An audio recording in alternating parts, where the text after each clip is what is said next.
What's up? What's up? What's up? Welcome to the Heath Mullikin Project, the podcast where we're helping you discover your purpose, your passion, and your possibilities.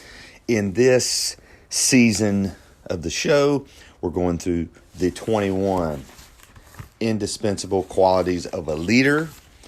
Today is day 5. We've talked about character. We've talked about charisma. We've talked about commitment, communication.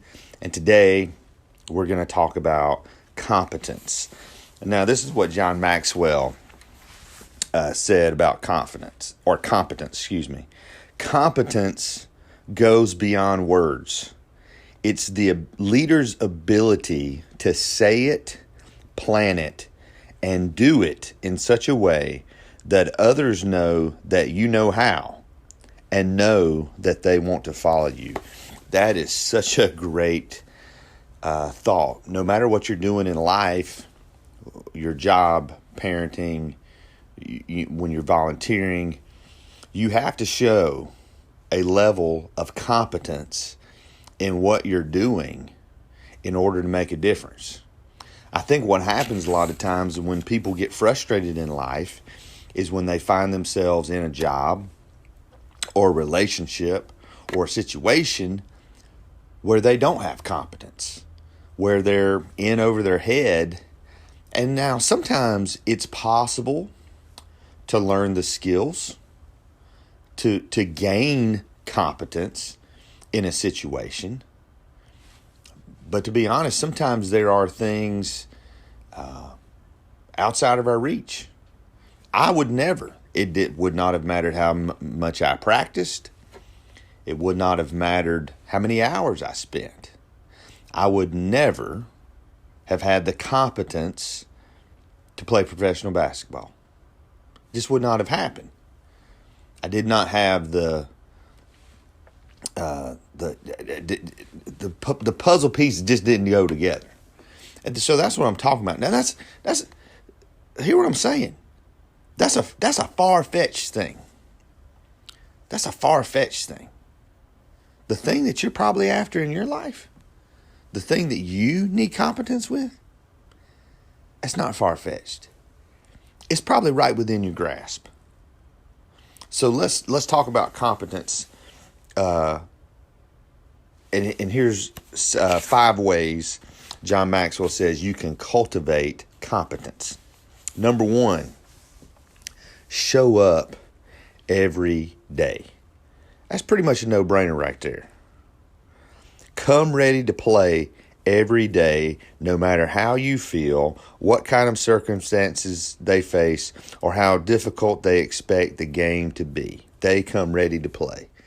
Leaders who are competent show up every day. I think what I've seen in 2020 is, and I've talked about this, we've seen people exposed. We've seen them exposed in a way they're not showing up every day. And on the flip side of that, we've seen some people, I'm thinking about our healthcare providers, nurses, doctors, these people who are administering the COVID test. Man, they have shown up every day. They have exhibited tremendous competence in what they're doing. And they just, if you want to be, man, sometimes just showing up every day, day after day after day after day, it adds up. And that is if you're not showing up every day, you are not going to have competence, and people are going to know you don't have competence. Here's number 2. Keep improving. After all, the person who knows how will always have a job, but the person who knows why will always be the boss. I have friends who have jobs, and they are very good at what they do, and they know how to do it. I have a friend, he works in manufacturing, and I am always fascinated He talks about the equipment. He talks about the processes that they do.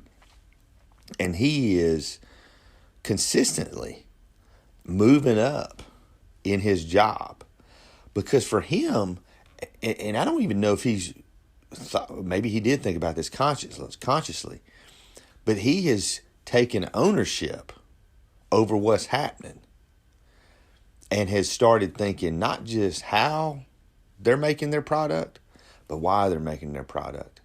And as I've seen his mindset change, I've seen him move up the ladder. And it's been an amazing, amazing thing to see. It's a job he could have settled in. He could have kicked back. He could have just shown up every day, done what he was supposed to do. But he wasn't satisfied with that. And he just kept improving. And he's moved up. So keep improving. Don't just be satisfied with what you got. Number 3, follow through with excellence. Here's a quote from Willa Foster from the book. Quality is never an accident. It is always the result of high intention, sincere effort, intelligent direction, and skillful execution. It represents the wise choice of many alternatives. Man, let me read some of these phrases to you as we talk about values and defining what our values are. That's something that I've been working through. High intention. Oh man, that's a good one. Sincere effort. That's tremendous. Intelligent direction. Skillful execution. Man, those are phrases that ought to be on all of our walls, right? Those are phrases we ought to try to live by every day. And listen, when I look back over my life and I think about regrets and disappointment, boy, this is a big target right here. Following through with excellence. I'm good at having the idea, bad about following through. If I had, followed through on all my $1 million ideas, I may have had some failures and setbacks. May not have $1 million, but I'd be closer to it. You got to follow through with excellence. Number 4, accomplish more than expected. In the book, Men of Midlife Crisis, author Jim Conway writes that some people feel a weakening of the need to be a great man and an increasing feeling of let's just get through this the best way we can. Never mind hitting home runs. Let's just get through the ball game without getting beamed. Now, let me tell you, that was my attitude for a long time. That's survival mode. And I believe it's okay. Hear what I'm saying? I think it's okay to go into survival mode sometimes. When my wife was at the lowest point of her illness, man, I went into survival mode.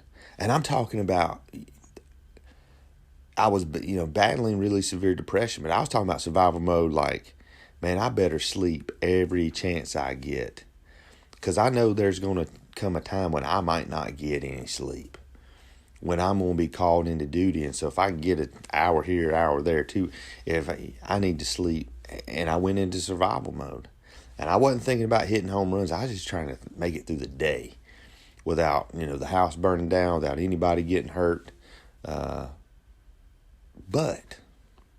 I've come out of that season now. And now, this is what I'm trying to live by. I'm trying to accomplish more than is expected. I'm trying to exceed people's expectations. Here's the 5th one. Inspire others. Highly competent leaders do more than perform at a high level. They inspire and motivate their people to do the same.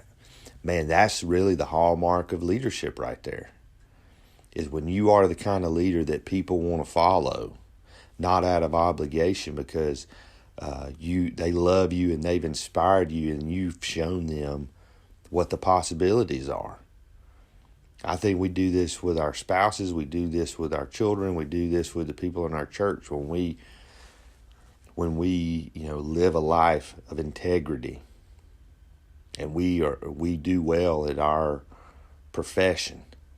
I think it makes a huge difference. So real quick, let's go over these 5 again.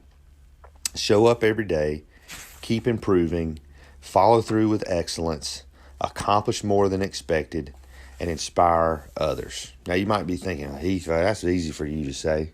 I'm struggling here. Well, as he does in most of the chapters of this book, John Maxwell gives you 3. He gives you 3 ways to improve. Number 1, get your head in the game. Of all the books I've read, every single one of them, I think I've read 15 books since October the 11th. Every single one of them talks about this concept, get your head in the game. They talk about mindset. They talk about positivity. They talk about switching from glass half empty to glass half full. So you gotta get your head in the game. First, you gotta rededicate yourself to your job or whatever you're working on. And second, you got to figure out why you were detached. You got to figure out why your head wasn't in the game. And you got to work on fixing that. Number 2, redefine the standard. Hit your mental reset button and outline more demanding expectations for yourself. Maybe your problem was you were excelling at your job and you kind of hit a ceiling. Man, it's time to raise the roof. It's time to raise the ceiling. Maybe it's time for a career change. I don't know. But you need to redefine the standards and improve upon those. And there's the last thing. Find 3 ways to improve. Do a little research to find 3 things you can do to improve your professional skills. One thing that I'm working on right now, or I'm trying to improve my written skills. I'm pretty good at, you put me on a podcast, you put me on video, I'm pretty good at talking. I'm trying to improve my written skills because part of my job is writing articles. Part of my job is writing emails, convincing emails that convince people to take some sort of action. And so I'm reading books on copywriting and really trying to learn phrasing and things of that nature. And I'm trying to improve on that, and I'm trying to raise the game. And I'm looking at, we have an email newsletter, and what's our open rate, and how do I improve the open rate? And not only improve the open rate, how do I improve, our clicks inside that? So those are the skills that I'm, thinking about moving into 2021. In my job, I'm in charge of engagement. And I don't just want to communicate with people, I want to engage with people. And not only do I want to engage with them, I want them to engage with us as a university. So think about 3 things. That's just one that I've mentioned. What are 3 things you can improve on? And that goes back. Keep improving. What's something you can get better at? So again, if you want to be a great leader, whatever industry you're in, whatever your career is, you've got to show tremendous competence. And where the magic happens in life is when that competence lines up with what you're passionate about. It's hard. You think about a kid in school, there's going to be some subjects you like more than others. Those subjects you don't like, sometimes it's harder to make a good grade in that class because it's not something you're really passionate about. It's not something you enjoy. And that's why right now, if you're in a career or a job or a situation where what you need to be competent at doesn't line up with your values or your talents or your passions or where you want to be in life, I think there's seasons where we have to do jobs like that, and then there's seasons where we need to seriously come up with an alternate plan. And we need to truly find something that makes us feel like we're alive. You weren't created for some dead-end purpose. You weren't created for a dead-end job. You weren't created for a dead-end career. You were created for more than that. And part of the joy and the excitement of life is the adventure of trying to figure out what that thing is. I would love to help you. You can email me at heathmullikin@gmail.com. You can message me on all the social media platforms. I'd encourage you to go join our Facebook group, the Heath Mullikin Project. That's not just a place where I want to promote the podcast. That's a place where I want us to have conversation. It's been great to have Isla in there, the millennial nutritionist, and she shares health tips, and she shares recipes. So millennial nutritionist, go check out her website and her Facebook page. But I'm here to support. I'm here to help you accomplish your dreams. I'm here to get you out of the rut. If 2020 got you in a rut, it's time to get out of it, all right? It's time to wake up in the morning. It's time to take a deep breath. It's time to smell the roses, and it's time to get living, all right? If you don't start living today, when are you going to start? What are you waiting for? It's time to do it. It's time to make it happen. So thanks for listening. Thanks for your support. Joe Brown, thank you for the shout out on Facebook yesterday. That's much appreciated. Welcome. If you're a new listener, hey, welcome. Man, I'm excited. I'm recording this December 11th. It's my last day in the office because of furlough and Christmas break. So man, I got 3 whole weeks, and I'm excited for some of the things. There's different projects that I've kind of put off to get to these 3 weeks, and I am excited. I'm motivated. Going to be updating my website. Going to be working on some new resources for you, and it's all about, man. Like I said, it's not just a tagline. It's my life's mission to help you discover your purpose, your passion, and your possibilities. God bless you. Have a wonderful day. May you feel the Lord's presence. May you feel a renewed sense of purpose. May you know right now, as you are hearing these words, that your life is not an accident, that your life has meaning, that your life is meant to be an adventure. There's some good, there's some bad. But man, just being alive can be the greatest joy in the entire world. God bless you. We'll see you soon.